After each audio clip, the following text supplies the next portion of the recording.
لیکن میں یہ چاہتا ہوں کہ سبا بلقیس کے آنے سے پہلے اس کا تخت یہاں لایا جائے. کوئی ہے مجمع میں؟ قرآن میں ہے قال عفریت من الجن انا آتیک بہ قبل ان تقوم من مقامک. ایک سرکش جن کھڑا ہوا، جنات میں سے ایک جن کھڑا ہوا اور اس نے کہا اے اللہ کے نبی میں لے کر آؤں گا. کتنی دیر میں؟ کہا آپ کی مجلس ختم ہونے سے پہلے لے آؤں گا. سلیمان علیہ السلام فلسطین میں ہے اور سبا بلقیس غالباً یمن کے کسی علاقے میں. یہ تقریباً 1000 کلومیٹر سے زیادہ کا فاصلہ ہے اور جن کہتا ہے کہ آپ کی مجلس ختم ہونے. السلام علیکم ورحمۃ اللہ وبرکاتہ. خیال طیبہ مجھے بے قرار کرتا ہے، نبی کے حکم کا دل انتظار کرتا ہے.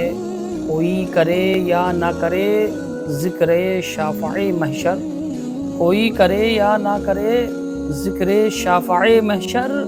نبی کا ذکر تو پروردگار کرتا ہے. جہاں ذکر حبیب ہوتا ہے وہاں خود خدا بھی قریب ہوتا ہے. ایسے محفل میں بیٹھنے والا آدمی خوش نصیب ہوتا ہے. اللہ کے ایک ایسے نبی ہیں جن کو اللہ تعالیٰ نے علم و حکمت بہت زیادہ نوازا اور دنیا کی حکومت عطا فرمایا. بہت بڑی حکومت سلیمان علیہ السلام کے ہاتھ میں تھی. اتنا ہی نہیں، ہواؤں کو سلیمان علیہ السلام کے تابع کیا گیا تھا. وہ جس طرف چاہتے تھے ہوائیں اس طرف اڑتی. سارے پرندوں کی بولیاں ان کو سکھائی گئی، جانوروں کی، جنات کی، ہر ایک کی بولی آپ کو سکھائی گئی اور ان پر حکومت بھی آپ کو دی گئی. جب سلیمان علیہ السلام کا دربار لگتا تو وہ جس کو کہتے حاضر ہونے کے لیے اسے حاضر ہونا پڑتا، چاہے چونٹی بھی کیوں نہ ہو. پرندوں میں، جانوروں میں کبھی جھگڑا ہوتا تو فیصلے کے لیے سلیمان علیہ السلام کے پاس آتے. جانوروں کے بھی فیصلے حضرت سلیمان علیہ السلام کیا کرتے. ایک مرتبہ ایسا ہوا کہ سلیمان علیہ السلام اپنے لشکریوں کے ساتھ کسی جگہ گزر رہے تھے اور وہ چونٹیوں کی آبادی سے گزرنے والے تھے. ابھی کافی دور تھے، 1 میل دور. تو چونٹیوں نے محسوس کر لیا کہ سلیمان علیہ السلام آ رہے ہیں. تو ان کی جو ملکہ ہے چونٹیوں کی، وہ کہتی ہے قالت نملۃ یا ایھا النمل ادخلوا مساکنکم لا یحطمنکم سلیمان وجنودہ وہم لا یشعرون. چونٹی کہتی ہے، بڑی والی جو چونٹی تھی ان کی ساری چونٹیوں سے، کہ اے چونٹی کو اپنے اپنے سوراخوں میں چلی جاؤ، اپنے گھروں میں اندر داخل ہو جاؤ، اس لیے کہ سلیمان علیہ السلام اور ان کا لشکر آ رہا ہے. کہیں وہ بے خبری میں تمہیں روند کرنا چلے جائیں. یہ چونٹی نے کہا اور ساری چونٹیاں دوڑنے لگیں. لیکن قرآن میں اللہ فرماتا ہے فَتَبَسَّمَ ضَاحِكًا مِّن قَوْلِهَا. حضرت سلیمان علیہ السلام اس چونٹی کی بات پر ہنس پڑے، مسکرائے. 1 میل دور سے سلیمان علیہ السلام چونٹی کی آواز سن رہے ہیں، چونٹی کی بات کو سن رہے ہیں اور اس پر مسکرا بھی رہے ہیں. میرے عزیزو، یہ عام انسانوں کی بات نہیں، یہ نبیوں کی طاقت کی بات کر رہا ہوں. اللہ تعالیٰ نے انہیں وہ ظرف دیا ہے، وہ کان دیا ہے جس کے بارے میں ہم کہتے ہیں دور و نزدیک کے سننے والے وہ کان لالے کرامت پہ لاکھوں سلام. ہم یہاں سے پکارے وہ وہاں سے سنے، مصطفیٰ کی سماعت پہ لاکھوں سلام. ہمارا موقف اور ہمارا عقیدہ قرآن کے مطابق ہے یا نہیں؟ جب سلیمان علیہ السلام جو بنی اسرائیل کے نبی ہیں چونٹیوں کی پکار سنتے ہیں تو جو سب نبیوں کے سردار ہیں کیا امتیوں کی پکار کو نہیں سنیں گے؟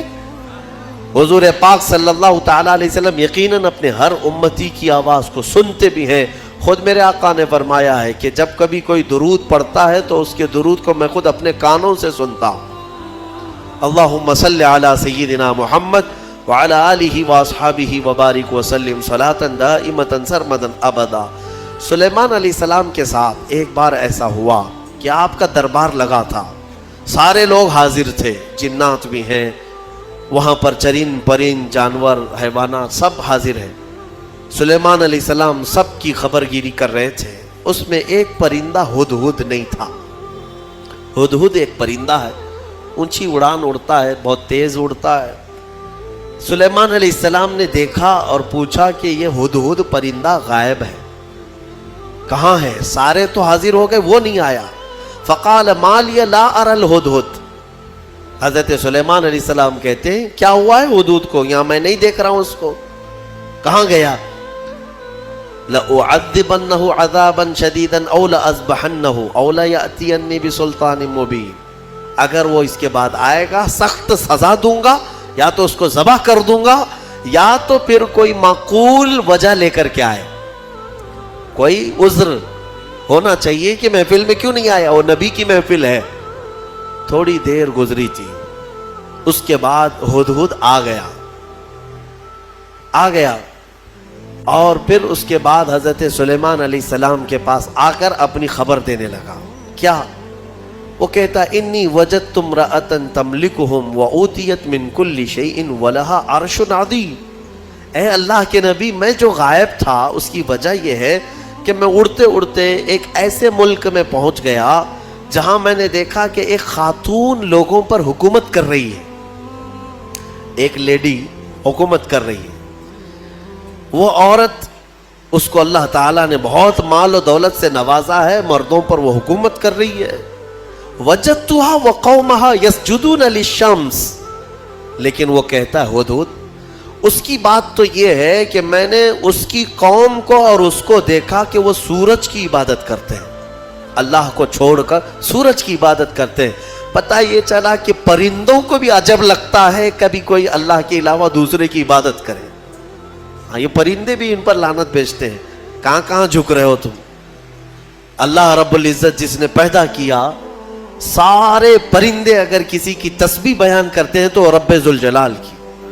قرآن میں اللہ نے فرمایا وَإِن مِّن شَيْءٍ إِلَّا يُسَبِّحُ بِحَمْدِهِ، کوئی چیز دنیا میں ایسی نہیں جو اللہ کی حمد اور تسبیح نہ کر رہی ہو، وَلَكِن لَا تَفْقَهُونَ تَسْبِيحَهُمْ، ہاں یہ اور بات ہے کہ تم ان کی تسبیح کو سمجھ نہیں پاؤ گے۔ اگر کوا کائیں کائیں کر رہا ہے تو تمہیں کائیں کائیں لگے گا، لیکن وہ اللہ کی حمد بیان بھی کر رہا ہے، اسے سبحان بھی کہہ رہا ہے۔ تو پرندوں کو بھی عجب لگتا ہے جب سورج کے پرستشوں پجاریوں کو دیکھیں اور آگ کی پوجا کرنے والوں کو دیکھیں تو پرندوں کو بھی تعجب لگتا ہے۔ سلیمان علیہ السلام کے سامنے آ کر کے اس نے شکایت کیا، میں نے ایک عورت کو دیکھا ہے، اس کا نام سبا بلقیس ہے، اس کا نام سبا بلقیس ہے، اور وہ ایک بہت ہی عالی شان تخت پر بیٹھتی ہے، اس کا تخت بڑا مضبوط ہے، سونے اور چاندی سے جڑا ہوا، 80 گز لمبا 40 گز چوڑا، اتنا بڑا تخت ہے، اور اس کی حفاظت کے لیے جو لوگ مامور ہیں 7 دروازے بنائے گئے ہیں، اس کے اندر وہ تخت رکھا جاتا ہے، اور ہر دروازے پر پہرے دار الگ ہیں، باڈی گارڈ الگ ہے، جو اس تخت کے اندر تک جانے کے لیے بڑی سیکیورٹی ہے۔ تو اس تخت پر وہ بیٹھتی ہے اور اس کو اس پر ناز ہے۔ حضرت سلیمان علیہ السلام نے اس کو معاف کر دیا، چلو کوئی ایک معقول وجہ تو لے کے آیا ہے۔ تب پھر سلیمان علیہ السلام نے کہا ایک خط لکھو اس کے نام پر۔ خط لکھا حضرت سلیمان علیہ السلام نے، پھر اس سے کہا ہدہد سے لے جا اور اس کے پاس ڈال دے یہ خط۔ خط میں کیا تھا؟ سلیمان علیہ السلام نے اس خاتون کو کہا اس سورج کی پرستش اور غیر اللہ کی عبادت سے نکل آ، اللہ رب العزت کی عبادت کی طرف آ، میں تجھے دعوت دیتا ہوں۔ یہ خط میں تھا۔ دین کی دعوت دینا نبیوں کا کام ہی ہے، انبیاء کرام علیہ السلام کا یہی وتیرہ رہا ہے۔ یہ خط لے جا کر کے سبا بلقیس کے پاس ہدہد نے ڈال دیا۔ ہدہد کے اس خط کو دیکھ کر کے وہ پڑھتی ہے، اس کے بعد اس میں لکھا ہوا تھا انہو من سلیمان و انہو بسم اللہ الرحمن الرحیم۔ سلیمان کی طرف سے یہ خط آیا ہے، اللہ کے نام سے شروع جو نہایت مہربان رحمت والا، اور اس کے بعد جو میٹر تھا اللہ تعالی علیہ واتونی مسلمین، گھمنڈ مت کر، میرے پاس مسلمان ہو کر کے آ جا۔ سلیمان علیہ السلام نے دعوت دی۔ تب سبا بلقیس، اس کا اپنا ایک رعب تھا، اس کی فوج تھی، اس کی رعایا تھی، حکومت تھی، تو اس نے اپنی قوم کے بڑے بڑے اعزاء کو بلایا، جو شرفاء تھے ان کو بلایا اور مشورے کے لیے پوچھا کہ لوگوں دیکھو میرے پاس سلیمان علیہ السلام کی طرف سے خط آیا ہے اور وہ مجھے بلا رہے ہیں کہ تو یہ سورج کی پرستش چھوڑ اور میرے دین پر آ جا, اللہ وحدہ لا شریک کی عبادت کر. تم لوگ کیا مشورہ دیتے ہو؟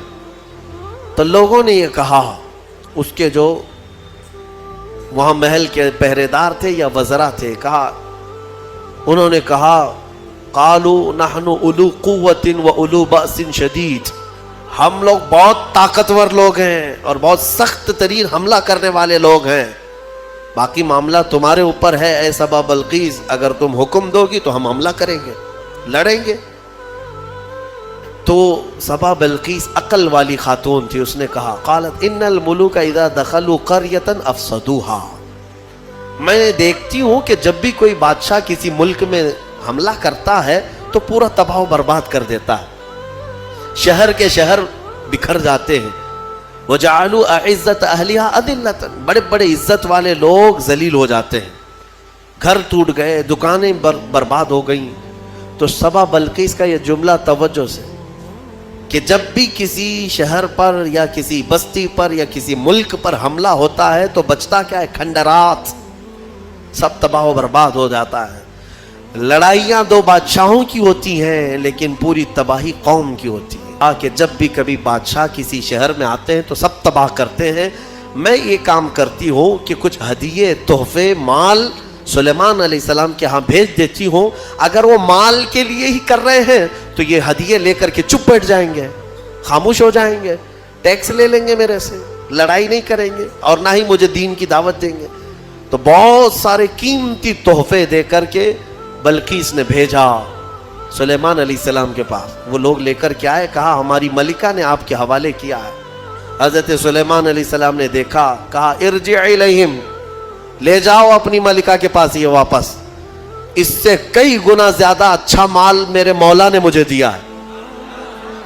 تمہاری ملکہ, تمہاری خاتون مجھے مال سے خریدنا چاہتی ہے, لے جاؤ. دین کی دعوت ہم نے مال کے لیے نہیں دی, یہ واپس لے جاؤ. اور اگر اس کا ارادہ نہیں ہے, ہم ابھی آ رہے ہیں اپنا لشکر لے کر کے, ایسا لشکر لے کر کے آئیں گے کہ نہ پہلے کبھی تم نے سنا تھا نہ بعد میں کوئی سنیں گے. اور اس کے بعد جب ان لوگوں کو پلٹا دیا واپس, پھر سلیمان علیہ السلام نے اپنے ہی مجمع میں پوچھا کہ یہ تو گئے واپس, اپنی ملکہ کو کہیں گے تو وہ آئے گی ضرور, آئے گی ضرور, لیکن میں یہ چاہتا ہوں کہ سبا بلقیس کے آنے سے پہلے اس کا تخت یہاں لایا جائے. کوئی ہے مجمع میں؟ قرآن میں ہے, قال عفریت من الجن انا آتیک بہ قبل ان تقوم من مقامک. ایک سرکش جن کھڑا ہوا, جنات میں سے ایک جن کھڑا ہوا اور اس نے کہا اے اللہ کے نبی میں لے کر آؤں گا. کتنی دیر میں؟ کہا آپ کی مجلس ختم ہونے سے پہلے لے آؤں گا. سلیمان علیہ السلام فلسطین میں ہے اور سبا بلقیس غالباً یمن کے کسی علاقے میں. یہ تقریباً 1000 کلومیٹر سے زیادہ کا فاصلہ ہے, اور جن کہتا ہے کہ آپ کی مجلس ختم ہونے سے پہلے میں لاؤں گا. ہماری تفسیر کی مجلس چل رہی, کتنی دیر چلے گی؟ یا سلیمان علیہ السلام کی مجلس ہوگی دن بھر چلے, آدھا دن, پاؤ دن, گھنٹہ. اس نے کہا تو سلیمان علیہ السلام نے کہا اس سے بھی جلدی مجھے چاہیے, اس سے بھی جلدی چاہیے. جن آپ یہی سمجھتے ہیں نا, جنات سب سے زیادہ طاقت والے ہیں, اور جنات کو حاصل کرنے کے لیے بیچارے کتنے کیا کیا عملیات میں لگے رہتے ہیں اور سر پھرے بن جاتے ہیں. ہاں موکل چاہیے, جنات چاہیے, کائے کو چاہیے؟ ارے ایک جنات قابو میں آئے گا تو ایک بینک پوری اٹھا کے لائے گا. ہاں دیکھا ہے کہیں کوئی ایکسس بینک لوٹ کر کے جنات لے گئے ہو؟ کوئی بینک اٹھا کر کے خواہ مخواہ کی چیزوں پر کیوں پڑے رہتے ہو؟ یہ ان باباؤں کے چکر ہیں جنہوں نے تن آسانی تمہیں سکھائی ہے, تم کو اپنی طاقت معلوم نہیں. جنات دنیا میں اگر کسی سے ڈرتے ہیں تو ہم انسانوں سے ڈرتے ہیں, تمہیں پتہ ہی نہیں, انسانوں سے ڈرتے ہیں. اگر ڈرنا ہوتا تو سب کو مار چکے ہوتے ہو ابھی. اللہ نے تمہارا رعب رکھا ہے جنات پر, وہ براہ راست ڈائریکٹ آ کر نقصان نہیں پہنچاتے. خیر, اس کے بعد ہوا کیا؟ قال الذی عنده علم من الکتاب انا آتیک بہ قبل ان یرتد الیک طرفک. پھر سلیمان علیہ السلام کے امتیوں میں سے ایک انسان وہ کھڑے ہوئے جن کے پاس کتاب کا علم تھا. کون سی کتاب؟ زبور کا. زبور کے وہ حافظ تھے, نبی نہیں تھے,